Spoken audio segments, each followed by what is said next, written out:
Hey guys, Keep NB here. A lot of people have been asking me where I've been. Long story short, I've been working a bunch, but if you pay attention to my Twitch, I've been active. I've been doing things. I've been doing different farms. Been trying a bunch of different things. I got my BOED after my 98th princess kill before the buff. Immediately went did some Cathedral Armory 1 Pulse stuff, which you could see in my other video, my previous video. And what have I done since? Well, I started cooking in Maradon. I yoinked Zeroji. Zeroji's Maradon tech. Zeroji is a hunter goat. I would suggest checking him out. He is amazing. I would subscribe, like, follow, whatever, both his Twitch and YouTube. Any future boosts, most likely coming from this guy. He's the hunter god. And hunters at the moment, far superior to mages, and I'll show you why in a little bit here. So, what have I been doing? Went to Mara, tried a bunch of tech. Taiwan and I were trying to come up with a bunch of stuff. We tried blink, block, and then displace back and do the juggle to try to regroup. It was alright. It wasn't the best. We tried doing the same thing but throwing in like blink, block, lip, or just block, lip, and then blink back type thing. Kept doing that. There's some mage stuff that you can do in Mara. You can do like 140 mobs in 20 minutes, 180 mobs in 20 minutes, whatever. But I felt like I was wasting my time. Because while I'm doing this, I have Zeroji open on my other monitor. And I can see him doing this stuff. It's like, okay, first of all, this is like 200 mobs. He's doing it in 12 minutes. And mages at the moment, with the season mastery stuff, we struggle with regrouping stuff. Meanwhile, hunter pets can just do this. No matter how many lips I have and blocks I have, I cannot do this. So hunters, I concede. You're actually better. Cathedral is arguable. This phase, there's no contest at all. So I'm just like, okay, I'm not even gonna waste my time in Mara anymore. I'm gonna go do some Blackrock Depths. I started doing some Blackrock depth stuff. Came up with like 50 mobs or something like that. And then if you want to see that optimized, the experience is not great. But if you want to see that optimized, I really highly suggest you check out Taiwon on YouTube. I'll put both Zeroji and Taiwan's links to both their Twitch and YouTube in the description. Please check them out. But Taiwan has optimized this so much. He's using a lot of the block, blink, displace tech, even some more fancy tech. This guy's goated. So in terms of mage stuff, you probably won't see much from me from this phase unless Taiwan cooks something up, but Taiwan optimized the crap out of BRD. Hunters can do the same thing, arguably better, but mages, you have something, it's not a boost. It's just a farm. Pray for veracity, pray for rib splitter type thing. But yeah. Very, very good. Once again, Zeroji, Taiwan, they're the people to check out. So what have I been doing? Well, I boosted my hunter and started doing Sunken Temple. A lot of people probably saw this in Sarth's video, and the clip you're about to see is how I've optimized it down to about 7 minutes. Go 50 whelps, 7 minutes, reset, go again. When I was doing it, it was like 3k gold an hour. Now it's down to like 500 gold an hour, which is still insane. If you got into it even earlier than that, it was like 5k an hour. But yeah, I hope you enjoy.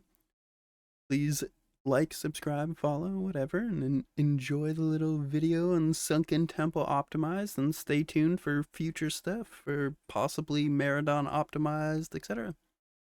Anyways, thank you for watching. Bye. The optimized Sunken Temple seed farm. I will be doing it solo. I'm just showing one of my friends.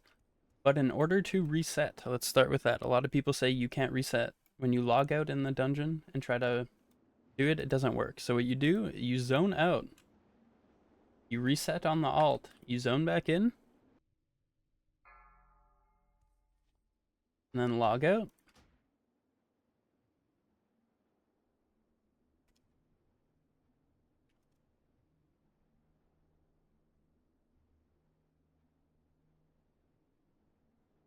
And once everyone's logged out, we'll reset on the alt.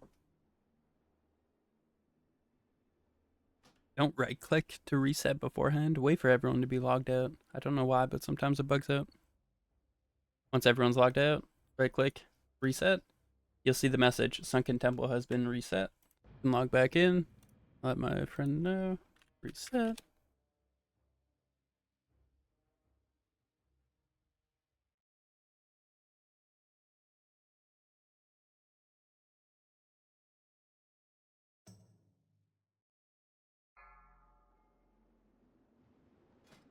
Voila. Actually reset. So, how do we do this? First of all, here's my talents. I like at least 1 point in Eyes of the Beast. You don't need 2, but 1 point allows you to be a little bit picky with regrouping at the very end, which you'll see. Revive Pet, because Digrat got nerfed. Marksman, all the way down. True Shot Aura, Scattershot. And then 2 or 3 points in Dragonkin damage. And what you'll need, your pet training. I have like stamina, armor 5, and stamina. I guess max stamina, and then some nature resistance because there's a lot of nature damage.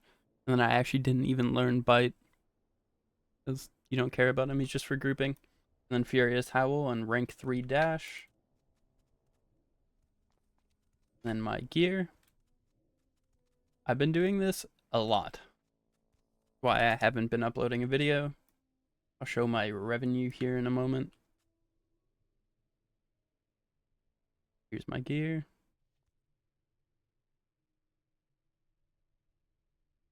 That costs a pretty penny. It was plus 15 agi. Decay deck. The only piece of tier I've got, unfortunately. And then Bisque gloves. Hunter's pretty good. I'm sitting at about 6k gold. I've spent 10.5k. A lot of that was flipping the seed market, which I made quite a bit of gold off of. I've made probably like 20k or something like that in total. I started really doing this after seed prices kind of went down to like 15 gold rather than when they were a lot higher. So I made a pretty penny. And so here's what we do. Things that are worth to bind is pet stay, pet passive, owl dash, etc. Get very comfortable with using them. What we will do, top of the stairs here, put your pet on stay. Send your pet into attack. Use dash as soon as he's in combat. Owl, and then pet passive. You pet passive, he runs back to where you told him to stay. And then you can just send him into attack so he dies. And then you can just feign death off the threat. Revive your homie. Now, aspect of the Viper. If it's on while you're controlling your pet, every time it ticks and pulses for mana, you will generate threat. It's very important that aspect of the Viper is turned off before the very last pet phase of grouping. Because if you are in combat with these guys, they will put you to sleep. And on top of that, if your pet is too close to you, like you're right here, and the casters are passing you, you'll be put to sleep. You're just too close. 2 targets too close together will cause the mobs to sleep. And so what we do, Eyes of the Beast, I will link this combat tick timer weak order, or you can find it on Wago, and what we'll do is we'll body pull this first back. And now every 5 seconds we can tell our pet's gonna pulse threat and pull stuff around us. So we'll wait for it to tick. And we'll go to the opposite side of the mob, see how I'm not body pulling them until this timer hits. Now the body pull. What we can do is we can just go from pack to pack and make sure we're not in melee range when they pull. And after it ticks, you can run through the pack. Now it pulls. If you ever get mobs like this that are just kind of hitting you, what you can do is like wall ride And the mobs will kind of mess up their pathing a little bit. That was really, really sloppy. But we're perfectly fine. What we'll end up doing, we'll drop down. That resets the leash on the mob. See how they stop when you're up here? If you're up here for too long, they'll completely reset. So we'll drop down, jump back up. Now that timer is a reset again. You can mend your pet. And then we will howl with your pet to make sure he's on the aggro table. Feign until it says leaving combat. Control your eyes of the, do eyes of the beast. And then we'll continue on. So here, and hit 1 second. And then it'll pull. Now we can run through to the next group. We can wall ride a little bit so that they kind of just evade bug like that. Get some distance on them. And then same kind of thing. We'll turn the corner. We'll wall ride a little bit just to make some distance. There we go. And then we'll pop dash. We're really just trying to outrange all the casts so our dude doesn't die. With Digrat, this was a lot better because you could just dismiss, but he won't die. We'll drop down again. We'll summon him. So now there's like 10 seconds before they reset while we're up here. So what we'll do, mend pet, drop down, jump back up.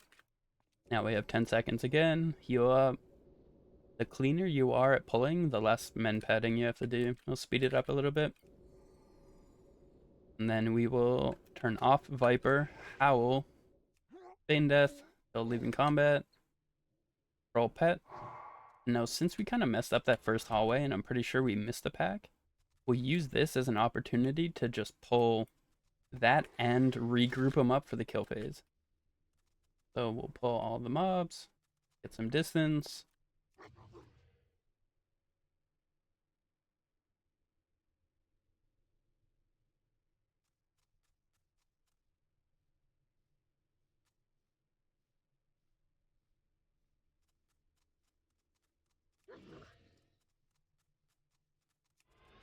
Pop dash, and we'll just do a bunch of very wide circles here. And that just kind of folds them up like this here. Then we'll dismiss our pet when they all start casting.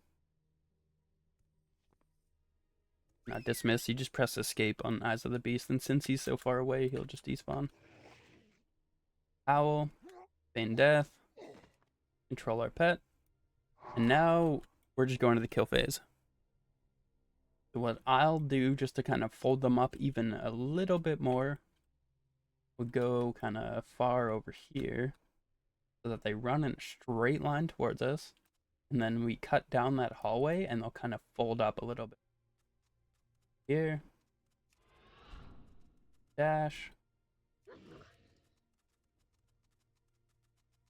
and now they'll kind of fold up a little bit. And I just wait here. If you go down the stairs too soon, you'll be too close to where you're standing and they'll sleep you a lot of the time. I just kind of wait there a little bit. And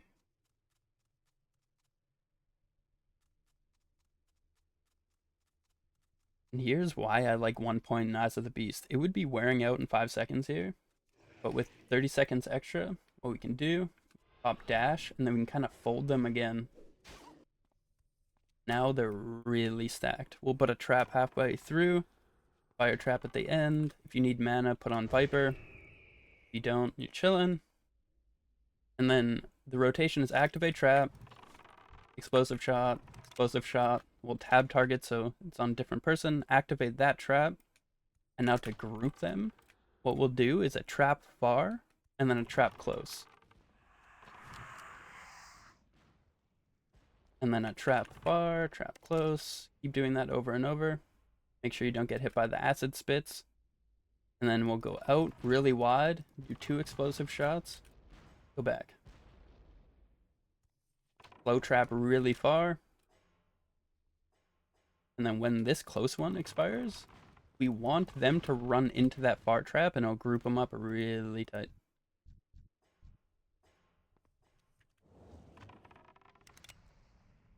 Right here, we'll group them up there. We'll put another slow trap close.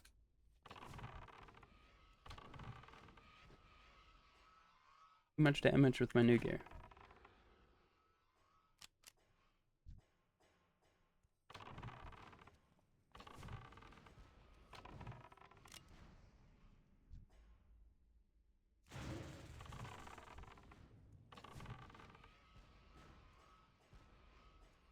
Blow trap really far. You can put on Viper and then Explosive Trap if we really want to. If you ever need mana, back at full mana. Put on Hawk again, and then go really wide. Explosive shot, explosive shot. Line of sight, put a trap close, let it activate, and then same thing, explosive shot, explosive shot. The reason I go really wide is so that they kind of go on the left side of the hallway, and that kind of helps them group up quite a bit. Always when you're juggling, try to have them running towards you more time than they're spending running away. If they're running away way too long, they'll get super separated.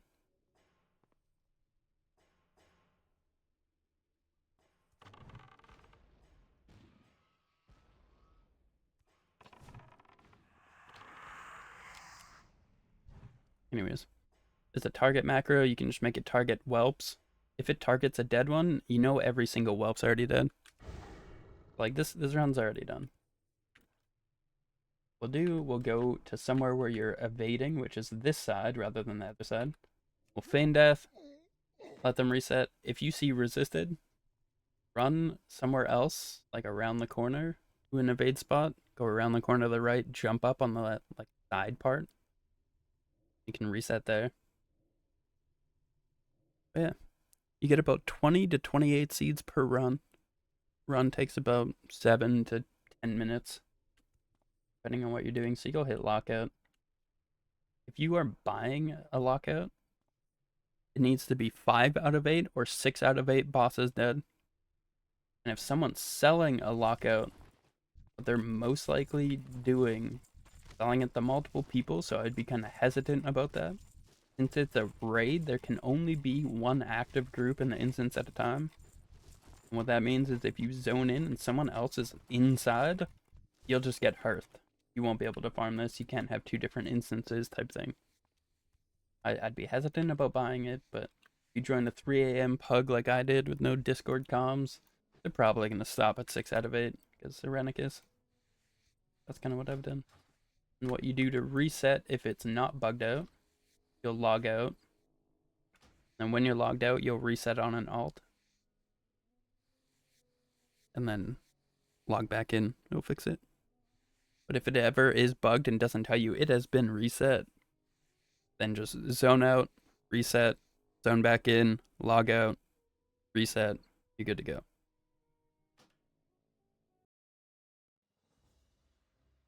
He was just skinning. We'll wait a little bit for him to zone out, and then we'll reset. Then we go again.